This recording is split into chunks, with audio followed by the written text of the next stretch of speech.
자, 학생 자기보고서라고 여기 있죠. 자기보고서 학생용. 가로치고 학생용이라고 되어 있는 이 보고서가 GED에서 기본 제공하는 보고서입니다. 보기를 눌러보면 이렇게 세 문항짜리거든요. 능력과 재능, 흥미, 그리고 이유 이렇게 세 가지를 쓰는 거고, 그 다음에 혹시나 우리 기관에서 고유하게 등록한 자기보고서가 있다면 맨 아래쪽에 나오게 될 거고요. 문항을 눌러보시면 거기 이제 등록된 고유 문항이 있을 걸로 생각이 됩니다. 자, 그런데 보통 일반적으로는 GED에서 기본 제공하는 이 자기보고서를 쓰시니까 굳이 이 보고서는 사용하지 않으시면 될 것 같고요. 등록이 되어 있지 않다면 비워놓으시고, 등록이 되어 있더라도 그냥 그대로 내버려 두셔도 좋을 것 같습니다. 자, 그리고 교사형 추천서 서술형인데 이 부분도 아마 거의 모든 기관에서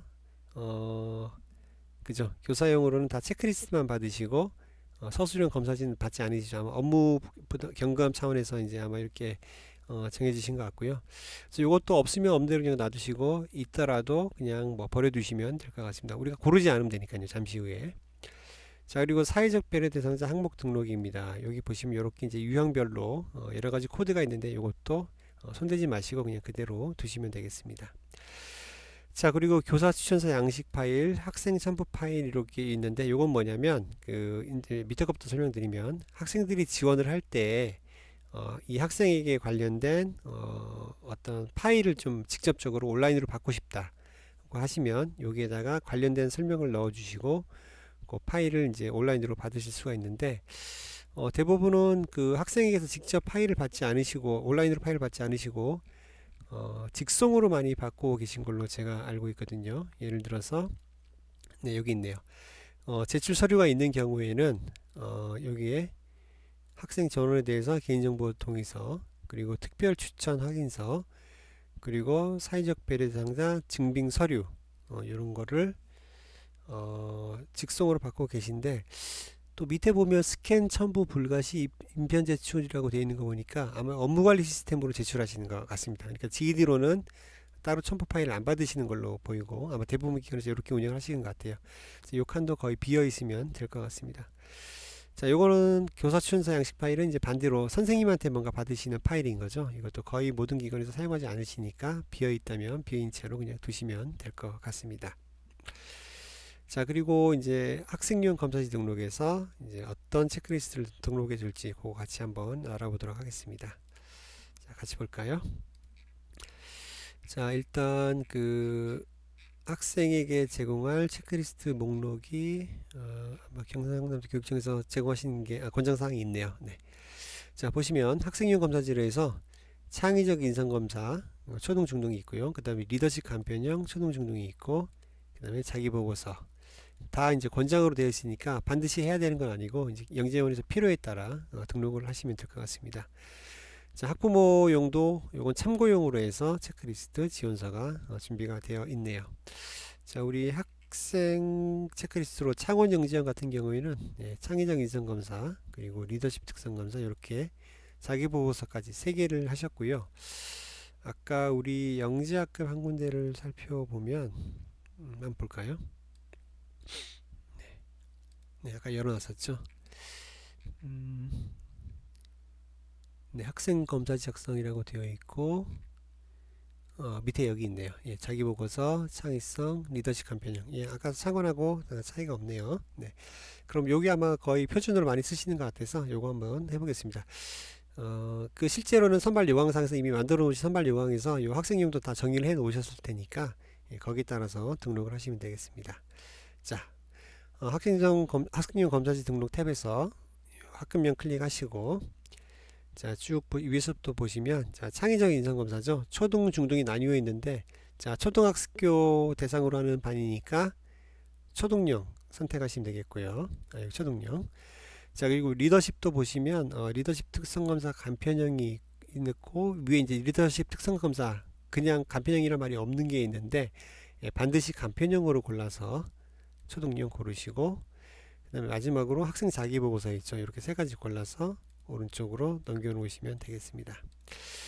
자, 그 초등반이 아니라 예를 들어 중학교 1학년 반, 2학년, 3학년 반 중등과정일 수가 있죠. 그럴 경우에는 초등용이 아니라 여기 보시는 창의적 인성검사 중등용, 리더십 특성검사 간편형 중등용을 선택해서 이렇게 옮겨 놓으시면 되겠습니다. 자, 어떤 체크리스트를 우리 기관에서 사용할지는 그 선발 요강에 있는 내용을 다시 한번 확인하시고 정확하게 올려주시면 되겠습니다. 여기 요강이랑 그 체크리스트 구성해 놓은 거랑 실제로 이게 다르게 되면 학부모님들 전화가 엄청 많이 오니까 주의해서 잘 등록해 주시고요.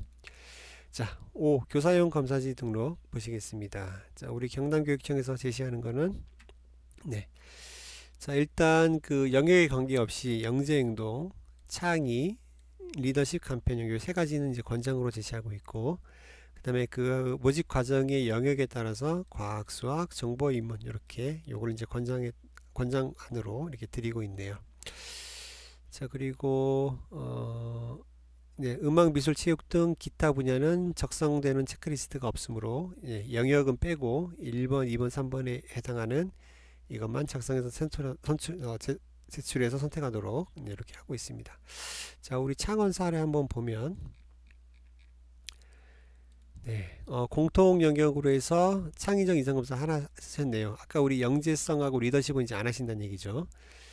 그리고 영역에 따라서 과학 또는 수학 또는 정보 또는 인문 또는 수행 연계형 발명도 있습니다. 그래서 요거 중에 하나에서 두 가지를 가지고서 10% 이렇게 나중에 반영한다는 계획을 구체적으로 제시하고 계시네요.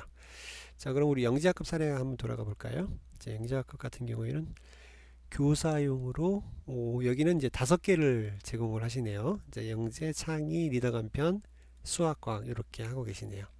비율은 어떻게 하고 계실까요? 비율을 이렇게 꼼꼼하게 많이 주셔서 교사용으로만 30%를 주고 계시네. 우리 창원은 아까 2개에서 10하고 20이었죠. 근데 여기는 영재학급은 이제 이렇게 5개를 주시고 총 30으로 반영을 하고 계시네요. 자, 그러면 그 한번 저도 임의로 한번 등록을 해 보겠습니다. 자, 공통 영역으로 해서 영재행동은 요 구분이 없죠. 자, 영재행동 특성검사. 그리고 여기 있는 영재행동 특성검사가 있고요. 그 밑에 보시면 일반 영재행동 특성검사가 있는데 지금 아마 창원교육청이 그 경상남도 교육청에서 제시하시는 것은 아마 여기 초중등 공용 요걸 선택하셔도 될 것 같습니다. 요걸 하셔도 되고요. 그 다음에 요 밑에 있는 일반 영재행동 요건 초중등이 나뉘어 있는데 요거 중에 선택을 하셔도 될 것 같습니다. 자, 그리고 과학 중에 하나 수학반이었죠. 수학 중에 하나 골라보고 리더십이 이렇게 있는데 간편형으로 꼭 골라주시면 될 것 같습니다. 간편형으로. 또 이건 초중등 공용이니까 구분 없이 골라주시면 되겠죠. 이렇게 선택하시고 오른쪽으로 이렇게 넘겨주시면 되겠습니다. 자, 학급이 더 있으니까 밑에 것도 같이, 이건 수학과학 통합이었으니까 수학도 하나 해주고요. 그 다음에 과학도 하나 해주도록 하겠습니다. 소각 통합이라는 게 없기 때문에 이제 2개를 이제 받으면 되겠죠.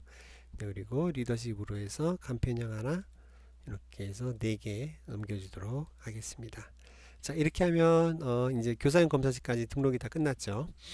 그래서 그 요강상에서 이제 확인을 하시면 되겠습니다만, 아까 그 설명드린 것처럼 영재행동은 그럼 초중등 공용을 했는지 아니면 초중등 분리형을 했는지 이런 것도 이제 궁금하실 수가 있지 않습니까? 자, 그럴 경우에는 우리 기관 작년도 거 한번 열어보시면 돼요. 2024년으로 조회해서 이렇게 작년 거 눌러보시면 등록된 거 있으니까 보통은 이제 거의 수정 없이 매년 동일하게 가시니까요. 작년 거 기준으로 해서 똑같이 따라서 25년 거를 등록을 하셔도 큰 문제는 없을 것 같습니다. 자, 이렇게 해서 이제 5번 탭 교사용 검사지 등록까지 해봤고요. 그 다음으로 반영 비율 관리랑 이제 그 학추위 그 다음에 지원서 관리가 있는데 요건 또 이제 다음 시간에 또 이어서 진행하도록 하겠습니다.